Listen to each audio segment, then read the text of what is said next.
The smell hit hard the moment the wind changed direction. It was sharp and chemical, drifting through the rows of parked trailers at the rest area off Interstate 40 near mile marker 178. A state trooper, walking his usual patrol route, wrinkled his nose and stopped. The rest area had been quiet all morning. Just a few trucks idling in the far lanes and a handful of passenger cars near the restrooms. But that smell did not belong. He followed it between two trailers. The odor grew stronger with each step. At the end of the row sat an old Freightliner with a 53-foot dry van. The tractor was coated in years of dust. The paint had faded to a dull gray. But what caught his eye first was the driver's door. It hung open about 6 inches. The trooper pulled his flashlight and approached slowly. Inside the cab, everything looked frozen in time. A half-empty coffee cup sat in the holder. The liquid inside had evaporated to a brown ring. A logbook lay open on the passenger seat. The pages were warped from humidity. The trooper leaned closer and read the last entry. March 11, 2016. 9 years ago. The name written at the top was Rebecca Holt. He radioed dispatch and requested backup. Within the hour, a county sheriff and a DOT inspector arrived. They walked the perimeter of the truck together. The trailer's rear doors were sealed with a rusted bolt. The inspector photographed the seal number and ran it through his database. The load had been registered to a freight company that no longer existed. The delivery destination was listed as a warehouse in Amarillo. The shipment had never arrived. The sheriff tried the cab door. It swung open with a long creak. The keys were still in the ignition. He turned them slightly, and the dashboard lit up. The fuel gauge showed a quarter tank. The odometer read 312,000 miles. He checked the glove box. Inside was a registration card, an old road atlas, and a plastic bag containing receipts. The receipts were from truck stops along I-40. The last one was dated March 10, 2016. A fuel purchase in Holbrook, Arizona, $163. The inspector climbed into the cab and examined the electronic logging device mounted near the steering column. The screen was dark. He pressed the power button, but nothing happened. The device had been offline for years. He pulled the data card from the slot and bagged it as evidence. If the card still held information, it might show where the truck had been before it stopped here. They moved to the trailer. The inspector used bolt cutters to break the seal. The doors groaned as they swung open. Inside were dozens of cardboard boxes stacked on wooden pallets. The smell poured out in a thick wave. The sheriff covered his mouth and stepped back. The inspector pulled on gloves and climbed inside. He opened the nearest box. It was filled with industrial cleaning solvent in plastic jugs. The label on each jug showed a manufacturer's name and a hazard warning: flammable, corrosive. He opened another box. Same contents. He counted the pallets, 12 in total, each one loaded with the same solvent. He checked the shipping manifest taped to the inside wall of the trailer. The solvent was supposed to be delivered to a commercial laundry facility in Amarillo, but the company name on the manifest did not match any business currently registered in Texas. The inspector took photos of every label and document. Back outside, the sheriff contacted the freight company listed on the registration. After several transfers, he reached a records clerk who searched their archives. The clerk confirmed that Rebecca Holt had been under contract with them in 2016. She had been hauling the solvent load from a chemical plant in California to Amarillo. Her last known contact with dispatch had been on March 10 at 6:47 p.m. She had called to report that she was stopping for the night at a rest area in New Mexico. She said she was tired and needed to sleep. Dispatch had approved the stop. She was expected to resume driving the next morning. She never called back. The company had filed a missing persons report with local authorities in March 2016. Search teams had checked rest areas along her route, but found nothing. The truck and trailer had vanished. The case went cold within months. The freight company eventually dissolved after losing too many contracts. The clerk said the files had been stored in a warehouse. No one had touched them in years. The sheriff requested the original case file from state archives. It arrived 2 days later. Inside were statements from other drivers who had been at various rest areas along I-40 that week. One driver remembered seeing a Freightliner with a dry van parked at the rest area near mile marker 178 on March 11th. He said the truck had been there when he arrived around 3 a.m. He had not seen a driver. He assumed the person was sleeping in the sleeper berth. He left an hour later and did not think anything of it. Another driver said she had passed the same rest area around dawn on March 11th. She noticed the Freightliner because the cab door was open. She thought it was strange but did not stop. She assumed the driver was doing a pre-trip inspection. She continued east and never saw the truck again. The sheriff interviewed both drivers again. The first driver said he remembered the door being closed when he arrived. The second driver was certain it had been open at dawn. That meant something had happened between 3 a.m. and 6 a.m., a window of 3 hours. The sheriff returned to the rest area with a forensic team. They dusted the cab for fingerprints. Most of the prints matched Rebecca Holt's CDL records, but there were 2 partial prints on the outside of the driver's door handle that did not match. The prints were smudged and incomplete, not enough for a database match. The team also found a small scrap of fabric snagged on the door latch. It was dark blue and appeared to be from a work jacket. Rebecca's jacket had been found in the sleeper berth. It was tan. They searched the area around the truck. The ground was packed dirt and gravel. No clear footprints. But near the rear of the trailer, they found a single cigarette butt. It was partially buried in the dirt. The forensic team collected it and sent it to the lab for DNA analysis. The results came back 2 weeks later. The DNA matched a man named Carl Romine. He had a record: petty theft and drug possession. He had been arrested in Albuquerque in 2015, released on probation. His last known address was a motel near I-40. The sheriff tracked him down. Carl was still living in New Mexico. He worked part-time at a truck wash. The sheriff brought him in for questioning. Carl denied knowing Rebecca Holt. He said he had never been to that rest area. But when the sheriff showed him a photo of the cigarette butt, he went quiet. After a long pause, he admitted he had been there. March 11, 2016. Early morning. He said he had been hitchhiking along I-40. He was trying to get to Amarillo to see his sister. He had no money and no car. He had walked to the rest area around 4 a.m., hoping to find a driver who might give him a ride. He saw the Freightliner parked in the far lane. The cab was dark. He knocked on the door. No answer. He tried the handle. The door was unlocked. He opened it a few inches and looked inside. The cab was empty. The keys were in the ignition. He thought about taking the truck, but he did not know how to drive a big rig. He closed the door and walked away. He smoked a cigarette near the trailer and then left the rest area on foot. The sheriff asked why he had not reported the empty truck. Carl shrugged. He said he thought the driver was in the restroom or getting food. He did not think it was his problem. He had his own troubles. The sheriff pressed him. Did he see anyone else at the rest area? Carl said there was one other truck parked near the entrance, a white Peterbilt. He did not see the driver.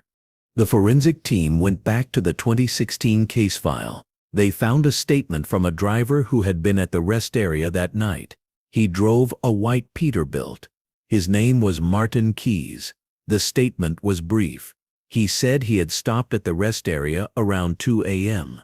He had used the restroom and left by 2:30 a.m. He did not remember seeing a Freightliner. The sheriff called Martin Keyes. He still drove for a regional carrier based in Oklahoma. He agreed to meet in person. The sheriff asked him to go through that night again.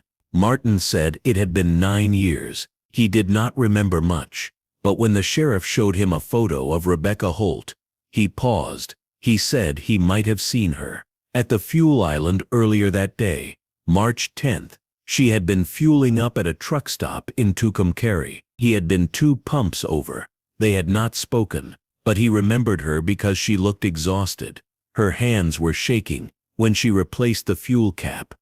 The sheriff asked if Martin had seen her at the rest area later that night.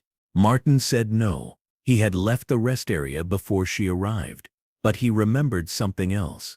When he was leaving, he saw a man standing near the entrance. The man was not dressed like a trucker. He wore a dark jacket and jeans. He was smoking a cigarette.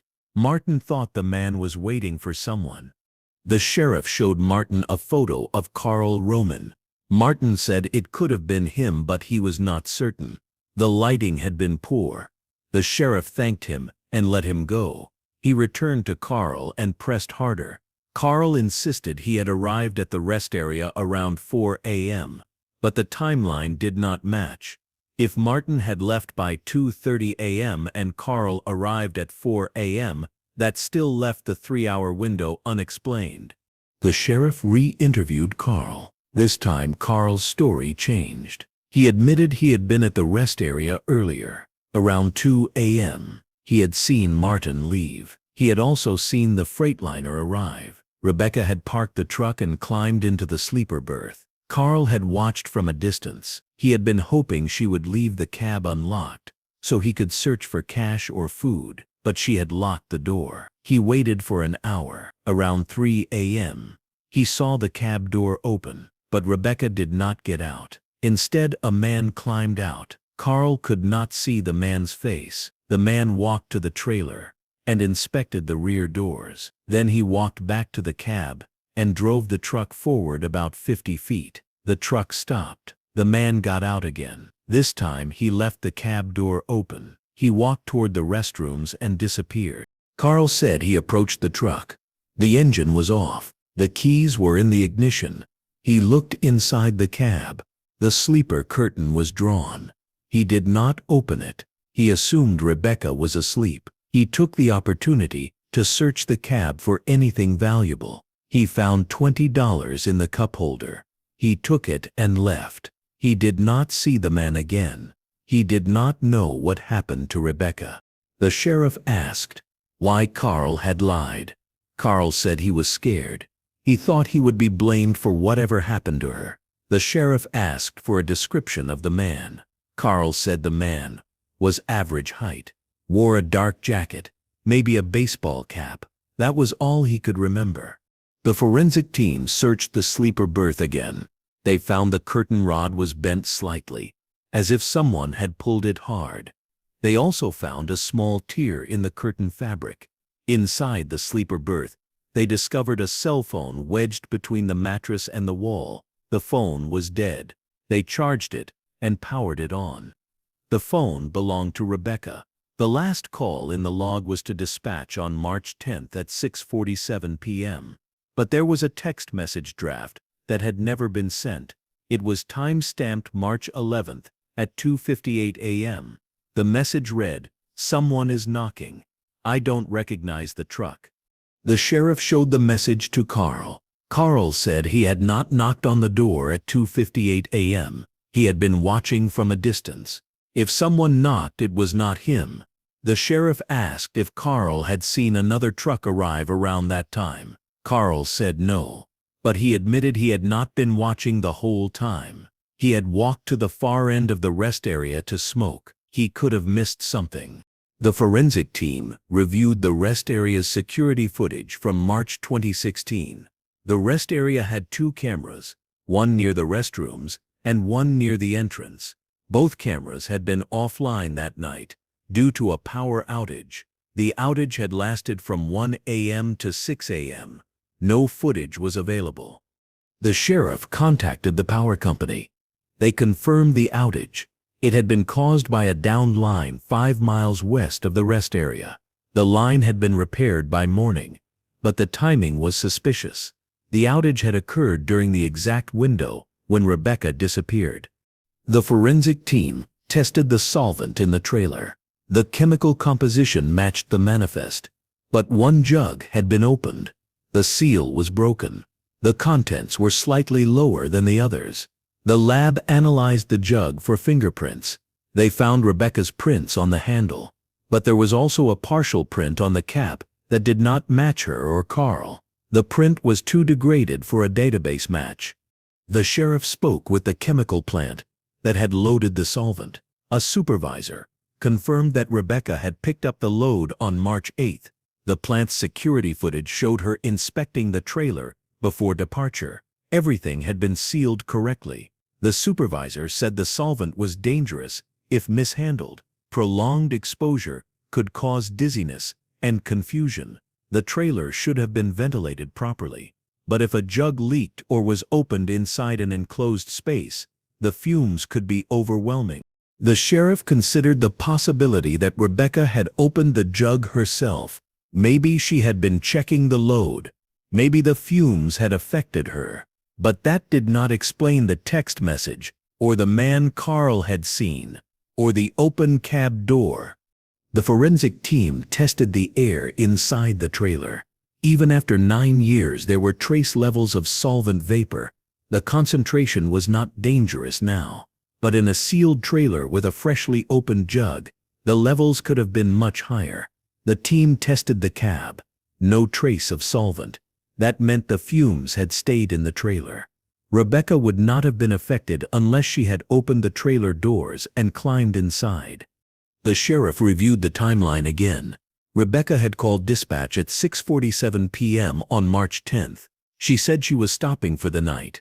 That meant she had arrived at the rest area before 7 p.m.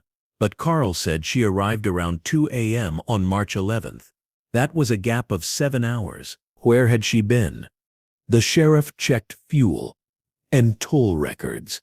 Rebecca had used her fuel card at the truck stop in Tucumcari at 5:32 p.m. on March 10th.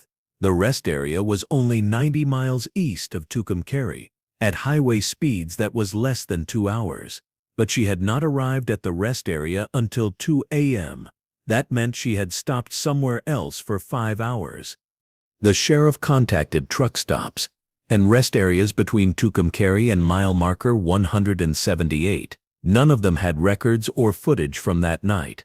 But one truck stop manager remembered a Freightliner with a dry van parked in their lot on the evening of March 10th. The manager said the driver had seemed agitated. She had asked to use the phone. She said her cell phone was not working. She made a call and then left. The manager did not know who she had called or what she had said. The sheriff checked Rebecca's phone records. At 8:14 p.m. on March 10th, she had received a call from an unknown number. The call lasted 3 minutes. The sheriff traced the number. It was a prepaid phone. The phone had been purchased at a convenience store in Albuquerque. No name attached. The phone had been used only twice. Once to call Rebecca, once to call a motel in Amarillo. The sheriff contacted the motel. The clerk searched their records. On March 10, 2016, a man had checked into room 14. He had paid cash. The name on the register was fake. The clerk remembered him because he had asked if anyone else had checked in that night, specifically a woman driving a truck. The clerk had said no. The man had left early the next morning. He had not returned. The sheriff showed the clerk a photo of Carl Rahman. The clerk said it was not him. The man had been older, maybe 50. Gray hair. He wore a dark jacket and a baseball cap. The sheriff asked if the motel had security footage. The clerk said the cameras had not worked in years. The sheriff returned to Carl. He showed him the timeline. He asked if Carl had seen an older man with gray hair. Carl said no, but he admitted he had not looked closely at the man who climbed out of Rebecca's truck. It could have been anyone. The forensic team examined the prepaid phone records. The phone had been purchased on March 9, 2016. It had been used to call Rebecca the next night. Then it had been used to call the motel. After that, the phone had been turned off. It had never been used again. The sheriff requested tower data. The phone had pinged a tower near the rest area at 2:47 a.m. on March 11th. That was 11 minutes before Rebecca's draft text message. The sheriff concluded that someone had followed Rebecca to the rest area. The person had called her earlier and arranged to meet, but Rebecca had become suspicious. She had drafted a text to warn someone. Before she could send it, the person had arrived. The person had knocked on the door. Rebecca had opened it. What happened next was unclear. The forensic team searched the rest area one more time. They used ground-penetrating radar. They found nothing. They searched the surrounding area for a mile in every direction. They found no sign of Rebecca. The sheriff contacted hospitals and morgues across 3 states. No unidentified woman matching her description had been found. The case remained open, but without new leads. It stalled. The truck and trailer were impounded. The solvent was disposed of according to hazardous materials regulations. Rebecca's family was notified. Her daughter had been 11 when she disappeared. Now she was 20. She asked to see the truck. The sheriff allowed it. She sat in the driver's seat and cried. She said her mother had always been careful. She would not have opened the door for a stranger. The sheriff asked if her mother had mentioned anyone following her. The daughter said no, but her mother had been stressed in the weeks before she disappeared. She had been taking longer routes to avoid certain areas. She had not explained why. The daughter thought it was just the job. Long-haul trucking was hard. Her mother had been doing it for 15 years. Maybe she was getting tired. The sheriff asked if her mother had any enemies. The daughter said no. Her mother kept to herself. She did not socialize much. She had a few friends in the trucking community, but no close relationships. The daughter gave the sheriff a list of names. The sheriff contacted each person. None of them knew anything useful. One driver said Rebecca had mentioned a problem with a delivery months earlier. A warehouse had refused to accept her load because the paperwork was wrong. Rebecca had been stuck for 2 days waiting for the issue to be resolved. She had lost money, but the driver said Rebecca had not seemed angry, just frustrated. The sheriff checked the warehouse.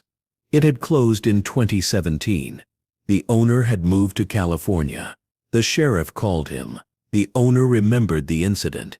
He said the paperwork had been submitted by the freight company, not by Rebecca. The freight company had made the error. Rebecca had been professional about it. She had waited patiently and left as soon as the issue was fixed. The owner said he had no reason to wish her harm. The sheriff hit another dead end. He reviewed every piece of evidence. The open cab door, the open jug of solvent, the text message, the prepaid phone, the man Carl had seen, the man at the motel. Nothing connected. The pieces did not form a clear picture. A year passed. Then 2. The case remained in the sheriff's files. He reviewed it occasionally, but there were no new tips, no new witnesses. The rest area was repaved in 2023. The old truck parking lanes were expanded. The dirt where the Freightliner had been parked was covered with fresh asphalt. If there had been any evidence left, it was gone now. In 2025, a construction crew was upgrading the restroom facilities at the rest area. They were digging a trench for new plumbing. 10 feet from where the Freightliner had been parked, the crew found something, a small metal box. It was rusted and dented. Inside was a stack of photographs. The photos showed Rebecca Holt, but they were not normal photos. They were surveillance shots, taken from a distance, at different truck stops, different rest areas. Someone had been following her for weeks, maybe months. The sheriff was called to the site. He examined the photos. On the back of one photo was a handwritten note. It read March 11th, rest area, 3 a.m. The handwriting did not match Rebecca's. The sheriff sent the photos to the lab. The paper was old. The ink had faded, but the lab was able to enhance the handwriting. They compared it to known samples. No match. The sheriff reopened the case. He contacted the freight company's former employees.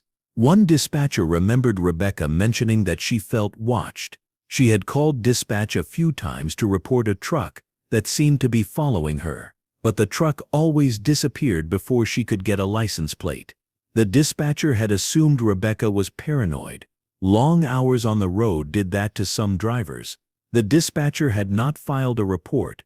The sheriff asked for a description of the truck. The dispatcher said Rebecca had described it as a white Peterbilt. The sheriff checked the case file. Martin Keyes drove a white Peterbilt. The sheriff called him again. Martin denied following Rebecca. He said he had seen her once at a fuel island. That was all. The sheriff asked if Martin had been at the rest area on March 11th. Martin said he had left by 2:30 a.m. The sheriff asked if Martin had returned. Martin hesitated. Then he admitted he had. He said he had forgotten something. A cooler. He had driven back to the rest area around 3:15 a.m. The Freightliner was still there. The cab door was open. He did not see Rebecca. He grabbed his cooler and left. He did not think it was important. The sheriff asked why Martin had not mentioned this before. Martin said he did not want to get involved. He had a clean record. He did not want to be connected to a missing person case. The sheriff asked if Martin had taken any photos. Martin said no, but he admitted he had noticed the trailer's rear doors were slightly open, not wide, just a crack. He thought it was strange but did not investigate. The forensic team went back to the impound lot. The trailer was still there. They examined the rear doors again. There were scratch marks on the inside near the latch. The marks were consistent with someone trying to open the doors from the inside. The latch mechanism showed signs of damage. Someone had forced it. The sheriff concluded that Rebecca had been inside the trailer when Martin returned. She had been trying to get out, but the doors had jammed. The forensic team tested the latch. It was faulty. The latch could lock from the outside, but required force to open from the inside. If someone had closed the doors while Rebecca was inside, she would have been trapped. The sheriff reviewed the timeline one more time. Rebecca had arrived at the rest area around 2 a.m. Someone had knocked at 2:58 a.m. She had opened the door. The person had convinced her to check the load. Maybe they claimed something was wrong. Rebecca had opened the trailer doors and climbed inside. The person had closed the doors behind her. The latch had jammed. Rebecca had been trapped.